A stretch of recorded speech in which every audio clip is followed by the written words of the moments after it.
ওগুলি আর হবে না। আমরা এই বয়সে যারা আছে আমাদের থেকে সামান্য সিনিয়র বা সামান্য জুনিয়র, আমাদের যদি দাঁত ভাঙে এই বয়সে ওটা আর হবে না। কিন্তু আমাদের বাড়ির বাচ্চাগুলি বলেন হবে একটা স্টেজ আছে, বয়সের সীমা, ওই স্টেজ ওই সীমা ওই বয়স যখন অতিক্রম ক্রস হবে আর হবে।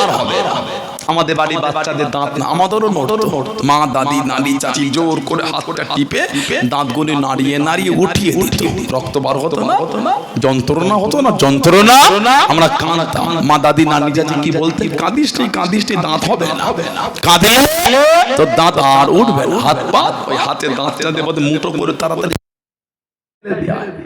মাছের মতন দাঁত হবে, এই দাঁতটা নিয়ে গিয়ে ইঁদুরের গর্তে দেয়, ইঁদুরের মতন দাঁত হবে। কথা বলে না, সত্যি মাছের দাঁত না ইঁদুরের দাঁত।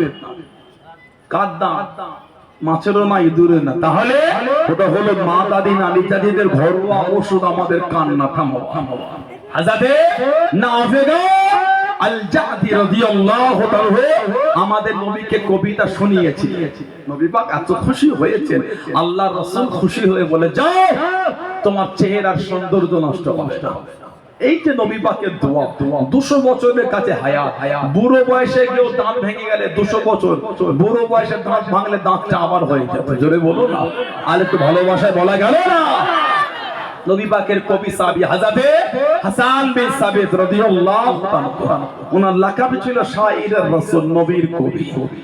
নবাবে শরীফে আমাদের নবী একটা কাঠের মেম্বার করেছেন, হাসান এই মেম্বারে দাঁড়িয়ে তুমি কবিতা বলবে। যতক্ষণ কবিতা পড়বে রূহুল কুদুস জিবরাইল আলাইহিস সালামকে আল্লাহ তোমার কাছে দাঁড় করিয়ে রাখবে, প্রয়োজন হলে জিবরাইলকে দিয়ে আল্লাহ তোমাকে সাহায্য করবে। বললেন আলহামদুলিল্লাহ।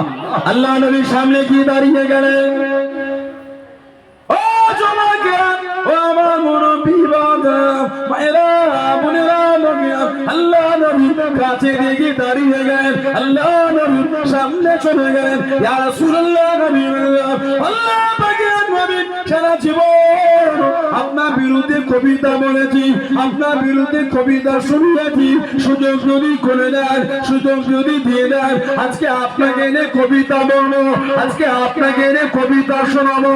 ইয়া রাসূলুল্লাহ, নবী আল্লাহ পাকের নবী কুরআন সে করে ছাড় দেবো।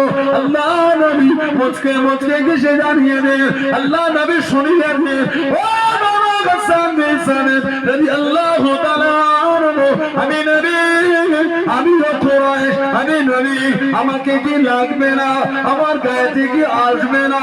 ইয়া রাসূলুল্লাহ, নবী আল্লাহ, ইয়া রাসূলুল্লাহ, নবী আল্লাহ, আল্লাহ পাকের নবী যেমন আটার মধ্যে চুল পড়ে গেলে চুলটাকে টেনে টেনে তুললে চুলের সাথে আটা হবে না, চুলের সাথে আটা থাকে না।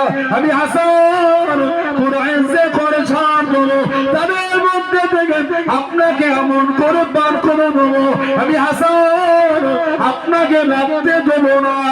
জোরে বলুন সুবহান, আর একটু জোরে বলুন সুবহান।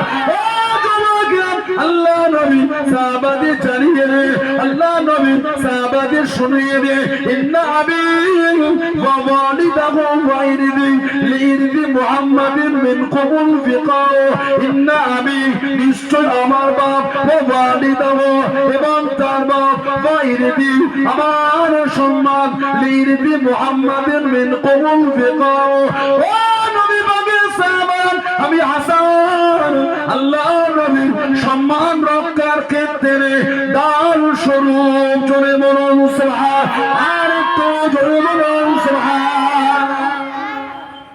ইন্না আবি ওয়া ওয়ালিদাহু ওয়া ইরদি, আমি আমার বাপ, ইন্না আবি নিশ্চয় আমার বাপ, ওয়া ওয়ালিদাহু তার বাপ মানে আমার দাদু, ওয়া ইরদি আর আমার সম্মান, লিইরদি মুহাম্মাদিন মিন কবুল ফিকা, নবী পাকের সম্মান রক্ষার জন্য আমি ঢাল স্বরূপ। জোরে বলো, মানে নবীর সামনে কেউ বিয়াদবি করে আমি সহ্য করতে পারবো না।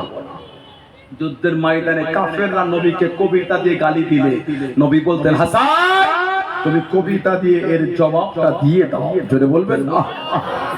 কিন্তু আমরা নবী পাকের সম্মান রক্ষার জন্য ঢাল ঢাল কোন বিয়াদব যদি আমার নবীর সামনে কিছু বলে ফেলে, আমরা কি বলি? থাক থাক থাক, কি হবে যে বলে ফেলেছে, বাদে। এটা তো রাসূলের ভালোবাসা। কে তোমাকে অধিকার দিল আমার নবীর সামনে বিয়াদবি করা? নবীকে মানাটা তো আমাদের ঈমান। আমার ঈমানকে বাজে কথা বলতে আমার ঈমানের সহ্য হলো কি করে? বলে আমার ঈমানকে গালি দিল, আমার রাসূলের সামনে বিয়াদবি করলো, ওটা আমাদের ঈমানের সহ্য হয় কি? তোমার কে এত বড় অধিকার দিল আমার রাসূলের সামনে বিয়াদবি? মাফ চাও। তোমার সাথে আমার বন্ধুত্ব নাই, শত্রুও নাই, আমার নবীর সামনে বিয়াদবি করা তোমাকে কে অনুমতি দিয়েছে? ঠিক না ভুল বলছি? মাফ চাও, বলো অন্যায় হচ্ছে। নবীর গোলামদের সমাজে বাস করো, বিয়াদবি করো মানে জান থাকতে নবী পাকের সামনে বিয়াদবি আমরা মানতে পারবো না। এটা হলো ঈমানের অংশ। সুবহানাল্লাহ বলে। আমার ভাইয়েরা, বাচ্চারা, ছেলেরা, যুবকেরা, কবি সাহাবী ছিলেন হযরতে